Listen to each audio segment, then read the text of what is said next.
Okay, let's unpack this. We have a fascinating source on the table today. Excerpts from Enid Blyton's classic adventure story, The Adventurous Four. Mm. Forget just retelling the plot.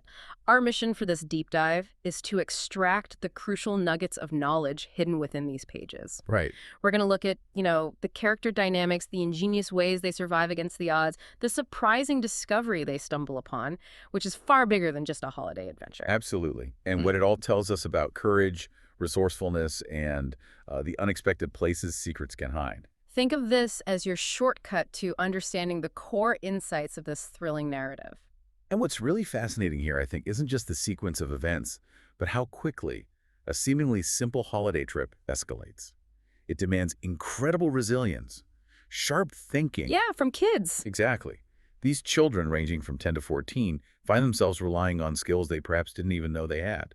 They're navigating not just the dangers of nature, but also something, well, far more complex. Absolutely. And it all kicks off with our four main characters and a plan that sounds like, the ultimate kid fantasy. Mm-hmm. We have Tom. He's 12, small, wiry, with that telltale red hair they call carrots or ginger. Right. He's the bundle of enthusiasm, always hungry, You're always hungry. and conveniently comes equipped with field glasses and a camera, which turn out to be quite important. They do. Then there are the 10-year-old twins, Mary and Jill, very alike, golden-haired, blue-eyed, athletic, good runners and climbers, which proves surprisingly useful later. Yeah. But they do have that vulnerable side, prone to seasickness, and they're quite particular about cleanliness, which becomes a bit of a running theme in rough conditions. And providing the crucial expertise is Andy, 14, the oldest, big, strong, a fisherman's son. Vital background. Totally vital. He knows the sea, boats, fishing. He even mimics seabirds. He's presented as, well, wise beyond his years, the natural, calm leader. And their initial idea seems innocent enough, doesn't it? A 2-day, 1-night trip to a remote spot called Little Island. In his dad's boat. In his dad's sailing boat. Permission granted, but only if Andy works hard first. So highlighting his responsibility right from the start. And their vision is simple. All by ourselves, no grown-ups. That's the dream. Andy promises exciting sights, queer bird nests, a cliff with millions of birds. And the preparation gives us our first hint, really. They gather an astonishing amount of food. Driven partly by Tom, I suspect. Oh, definitely. But Andy, showing that foresight you get from the sea, insists on warm clothes and rugs, even though it's hot September. He's already anticipating the sea's unpredictability. They planned a very early start, didn't they? 6:30 a.m., hoping to arrive by 3 p.m. Yeah, the text says they were too excited to sleep. That pure energy of a planned adventure. So the departure day arrives. It's a magnificent morning. The sky's glowing. But right away, Andy sees the dawn sky and looks rather grave. Our first clue. Exactly. It highlights his connection to the sea, his intuition. He calls it a right queer sky, red like a geranium, predicting a storm today or tomorrow. It's immediate, that feeling. But Tom, full of impatient excitement, just dismisses it. Spoil sport, he says. Wants to go. Just wants to go. What does the storm matter? We'll be on the island before it comes. Classic clash, isn't it? Youthful impulse versus, well, experience. Despite his doubt, Andy agrees to go, though he wonders if his father would have stopped them. He's already thinking ahead, reminding them they'll be glad of the warm clothes. They set sail, boats speeding along beautifully at first. Kids are happy, enjoying the sea. But Andy's unease, it persists. He feels in his bones they shouldn't have gone. Powerful foreshadowing. Contrasting with their just enjoying the nice weather. Their first meal in the tiny cabin offers another small insight into their adaptability, a most peculiar breakfast. Pineapple chunks, hard-boiled eggs, milk, chocolate. They're random. Very. Shows that they're already making do as a sort of survival skill in miniature. And of course, Tom's constant hunger gets a mention. Becomes a source of humor. As the journey continues, the wind picks up, sea gets choppy, sky starts changing color in the west, a sort of coppery color. Yeah. Andy sniffs the air, confirms he can smell a storm, and he notes he's always right about this. That shift triggers anxiety in the others. Jill voices it, doesn't she? That difference between reading about storms and actually being in one. Right. Andy tries to reassure them, but the tension is definitely building. And then comes that eerie calm. The wind just drops completely. Sea becomes calm and oily. The boat stops dead. Andy's reaction is instant face pale. He knows this is the quiet before a gale. More wind than we want. He knows they need to get that sail in, like, now. He says he can hear it coming, that queer humming noise. And then boom, suddenness. Terrifying. The storm breaks. Enormous black cloud, thunder, lightning, a gale of unimaginable force. They can't even hear each other speak. Waves are enormous. Just chaos. Boat tossed half over every time. Inside the cabin, things crash about. The records, all broken except one. The silly one. The silly lullaby nursery rhyme record. A small detail, but it stands out, doesn't it? In the middle of disaster, something trivial survives. On deck, the boys are battling it, wet, cold. Andy's desperately trying to reef the sail, yelling they'll capsize. But the wind just rips it, clean off the mast, gone. And with the sail gone, blown off course, the crushing realization hits. Tom asks if they're near the island. Andy's reply, Stark. I reckon we've passed it. Goodness knows where we are. Wow. From planned adventure to lost at sea. Just like that. So the storm eventually blows itself out. Boats grifting, just a rag of sail left. Sky clears, brilliant blue. Girls emerge, green-faced, seasick, shocked to see the sail gone and hear they're lost. They find an old sail down below that initial bit of resourcefulness. Andy points them north towards some desolate, rocky islands he's heard about. The reality sinks in. Getting home won't be easy. They manage to rig the old sail, head north. But then, another setback. They drink all the water in the barrel without thinking. Oh dear. Until it's gone. Andy realizes the mistake, emphasizes saving the apples for juice. A small moment, but shows how quickly essentials vanish if you're not careful. The evening turns beautiful, though, a real contrast to their situation. They hear gulls, hope for land, see nothing. Andy decides they have to anchor. And here's where that earlier detail bites them. Andy forgot his father lent the anchor away. No anchor. Not at all. Means drifting all night, risking rocks. Yeah. A hard lesson in consequences. They grimly decide someone has to stay at the helm. Tom takes over at midnight. It's dark, moon's hidden. He can't see a thing until, just for a moment, the moon comes out. Just long enough. Long enough to see breaking waves over rocks right ahead. He yells, Andy rushes up, but too late. That awful grating noise and a long groan. The boat hits, wedged tight, half over. Shipwrecked. Stuck till dawn. The relief, though, of spotting land at first light, land-ho, must have been huge. Even if the island looks desolate, rocky, stunted trees. Just like Andy heard. But it's land. A place to make fire, get warm, maybe find help. Their immediate action shows their practical side. At lowest tide, they strip the wreck of everything. Food, rugs, tools, gramophone, camera. Urgent work as the tide rises. That salvaging is key, maximizing what they have. Faced with being stranded, tired, scared, Andy takes charge. This is where his leadership really comes through. Practical steps. Eat perishables, find water, dry clothes. And crucially, he finds a fishing line, catches their first fish, securing a food source on this barren island. They cook it over a fire, eat it plain, pragmatic. As they explore, they look for shelter. No caves initially. Jill raises the critical question. How will anyone know they're here? Need a signal. First idea, use the old sail on a tall tree. But practical needs intervene. Rain's coming. Shelter becomes the priority over signaling, just for now. Exploring further leads to a surprise. Wild potato plants. The first real clue about the island's past. Someone lived here. And following that, they find the ruins of a small farm in a hollow. Andy figures the storm that hit their village probably devastated these unprotected islands. Makes sense. But nestled among the ruins is a small wooden shack that survived better. Andy's practical mind kicks in immediately. Wouldn't be a bad place to make into a little house for ourselves, adapting, not just building from scratch. So they decide to make the shack home. Patch it up, clean it out, using heather as brushes. Another clever little touch spreads sand on the floor. This means the sail can be used as a permanent signal on the cliff. Solves both problems. Bringing everything to the shack is tough work, highlights the physical effort involved. Tom's dismay at the broken records, except that one silly lullaby, adds a touch of the absurd. But they keep the camera. Its importance grows later. Setting up the shack becomes this defining moment, doesn't it? Making the best of things. Using retrieved items, a board from the hearth for a shelf, creating a little home. That adaptation, finding comfort amidst desolation, it's a strong theme. Yeah. They enjoy meals there, simple satisfaction. But even then, Andy's still worried underneath. About rescue, about the shelter holding up. Planning the next move, Andy spots that line of rocks at low tide connecting to the next island. Exploring offers renewed purpose beyond just waiting. Crossing those slippery rocks the next morning is tricky, full of near misses. But it gets them to island number 2. And here, the first real clue that something's off. Outside a cave, Andy spots a recent cigarette end. Recent. Then, exploring the caves, they find it. The astonishing store of food, boxes, chests piled high in a round cave. Way too much and too fresh to be forgotten treasure. Andy gets it straight away, a very large, newly stored larder. The mystery deepens. Who owns it? How did it get past the reef? They take some food promising to pay, but Andy's intuition kicks in again. He feels something a bit mysterious, a secret going on. Decides they must not reveal their presence yet. That caution is crucial. Back on their island, Andy's woken by a strange engine noise. Motorboat.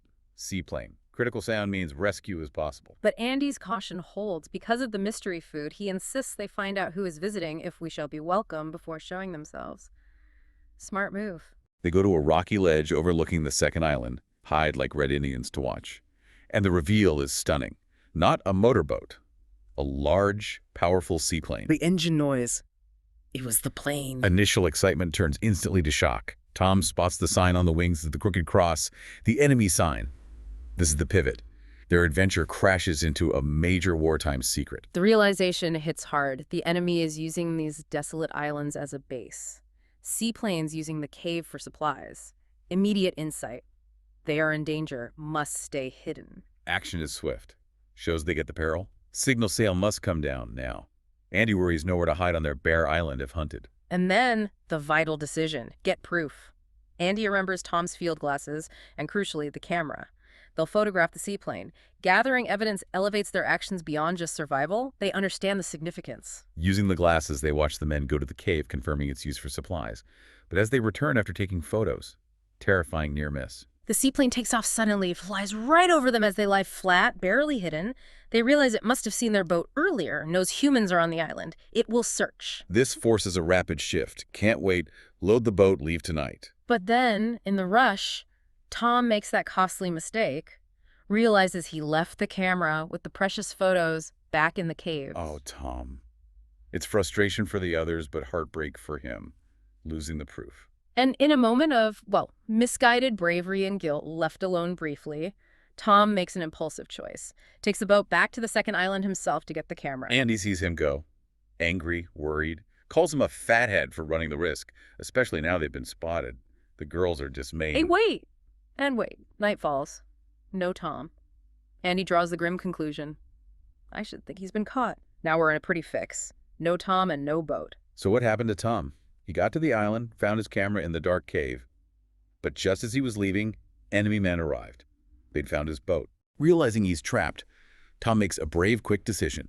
Pretend he's the only one here. Protect the others. He knows coming back was perfect silly, but maybe he can still save them. He's found, interrogated by a man who speaks English. Tom sticks to his story shipwreck, alone on that island. Even cleverly pretends ignorance about others on other islands when the man tries to trick him. Despite his courage, he's held prisoner. Round cave, hidden sentry at the entrance. He tries to slip out later that night, immediately challenged by the guard's voice. Stuck, alone, terrified, worrying about the others. Back on the first island, Andy and the girls are deeply worried. They figure Tom is caught, but trust he won't betray them. Immediate challenges.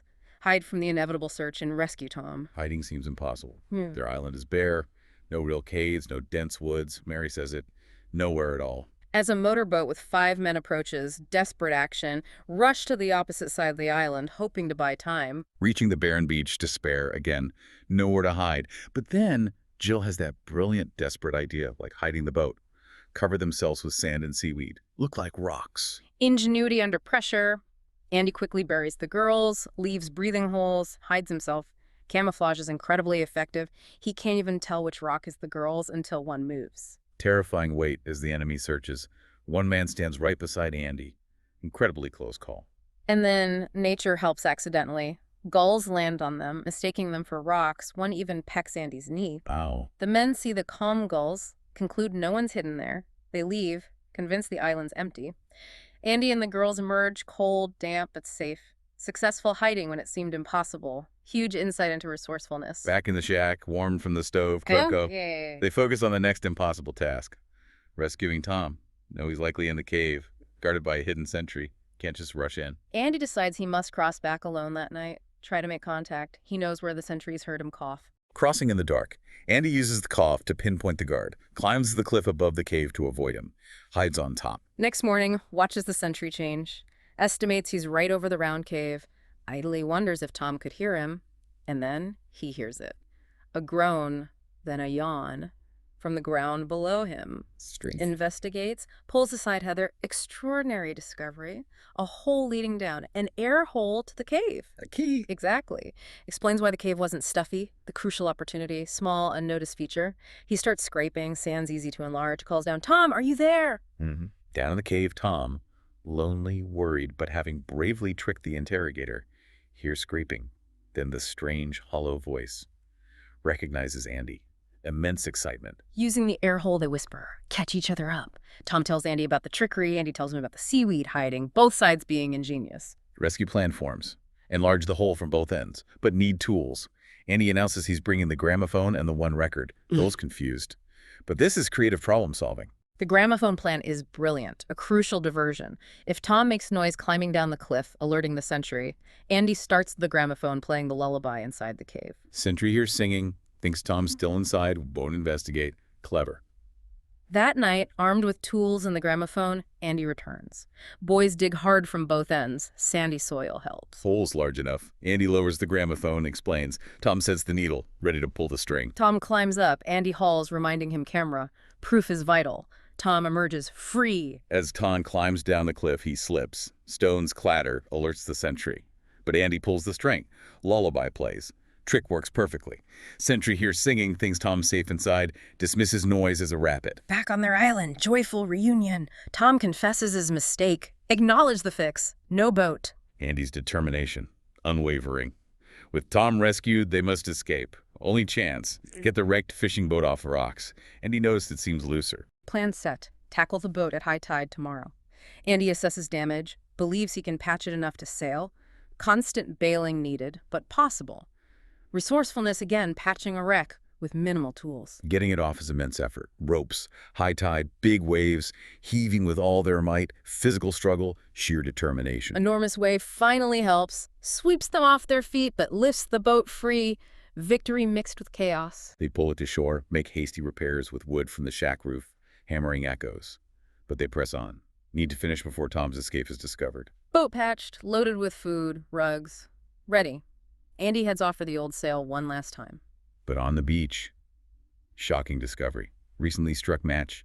Large footprints, nailed boots, not theirs. Someone was here while they worked. Before they can launch, 4 enemy men appear. Order them to stop. Caught. Enemy mocks their escape, their patched boat.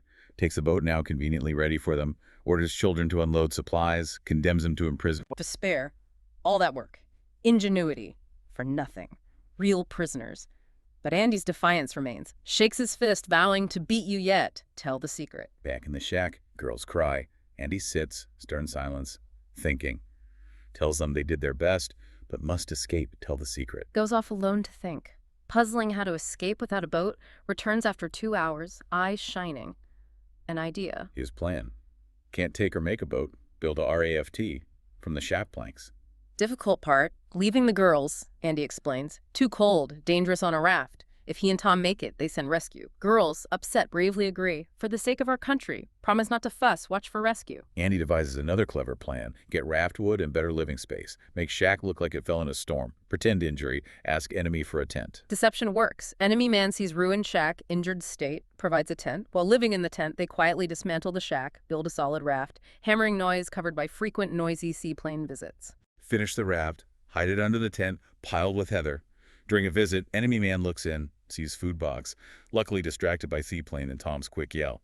Narrowly misses seeing the raft. Man tells them he won't be back for a few days, brings large food supply, and he knows this is their chance. Raft, food, window of time. Early next morning, drag the finished raft to the sea. Heave-o! Andy rigs mast, sail, loads food, water. Sad farewells to the girls watching from the cliff. Tom pushes off. They sail away. Raft is clumsy but moves well, alone on the sea, navigating by sun, stars, waves, spray, driven by their mission. Journey's a struggle. Wind changes, blows them off course. Drift until it changes back. Cold, damp, harshness of the escape method. Just as wind finally turns favorable, making good progress.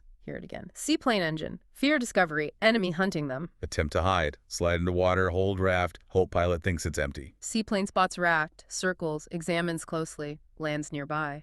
Discovered. Escape attempts seemingly over. Climb back onto raft. Resigned. But then, incredible moment. Boat lowers from plane. Tom yells, "Andy! Andy! Look at the sign. It's British. It's British." Wow. Shock to overwhelming joy. Go completely mad. Yelling, dancing. Rescued by their own people. Men from the plane pick them up. Surprised only boys. Andy says, long story, big secret for the commander. And then, the most wonderful surprise, meeting the grave commander, Tom yells, "Daddy! It's his father!" Unbelievable twist. Tearful, joyful reunion. Tom's father, searching, terribly worried, quickly asks about the girls. Andy reveals the secret. Shipwrecked, desolate islands, enemy submarine and seaplane base, hidden supplies. Tells the whole story. Survival, discoveries, escapes. Tom's father, a commander, shocked, impressed, calls discovery marvelous. Vows to rescue girls, clean up enemy base. They fly to headquarters. Photos developed confirming vital intelligence. Men amazed base just under our noses. Explains sunk ships. First priority, rescue girls. Tom and Andy fly back with Tom's father to show him where. What happened to the girls? After boys left, enemy did visit. Likely knew humans were on island after seaplane sighting. Oh no. Terrified, girls decided best chance. Hide on second island, in the cave, cross rocks at low tide, hid in a chest. And that's where Tom's father finds them. Lead search of cave. Tom showing food store, still thinking about the owner. Hear noises from chest. Discover the girls hiding inside.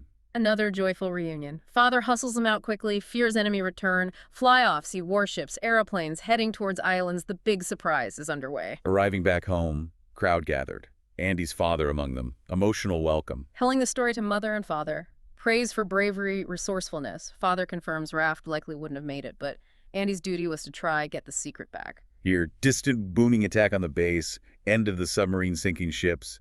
Mary cries, sad about fighting. Father explains, right against wrong, must be strong. Andy's still worried about his father's lost boat. But father isn't angry, just relieved he's safe. Mentions saving for a new one. And then Tom's father hints. Surprise for Andy tomorrow. Next day, beautiful new fishing boat arrives. Name painted on side. A-N-D-Y. Ah, lovely ending. Reward from the government. Good services. Discovering the secret. Losing his boat. Andy's joy. Immense. Finest boat in the bay, named for him. Generously insists on sharing with others during holidays. And the story ends with them heading out on the Andy for its first fishing trip, leaving dangers behind for simple joy of the sea. And there you have it, a true deep dive into the Adventurous Four. We went from, well, a simple holiday plan to shipwreck, survival, uncovering a national secret, daring escapes, and that ultimate rescue. It really highlights so many key things, doesn't it?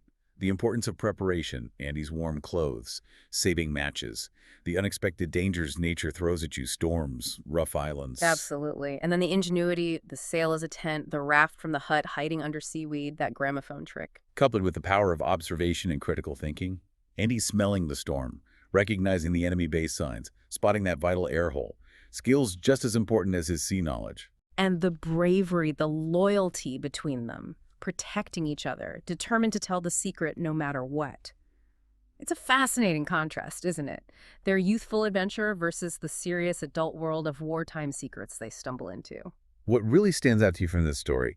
For me, the surprises weren't just plot twists, but seeing what these young adventurers were capable of when pushed.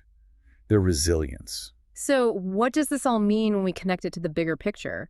This dive into the Adventurous Four shows how ordinary plans can become extraordinary adventures, how courage pops up unexpectedly, and how even seemingly small discoveries. A cigarette end, a potato plant. Right, can have massive implications when connected to something larger. Precisely. And it leaves you with a thought, maybe. Given how crucial their discovery was, literally saving ships, and how close they came to being stopped constantly. How many other vital secrets might be hidden in plain sight, dismissed by those, who aren't looking in quite the right way? Something to think about next time you see something just a little out of the ordinary.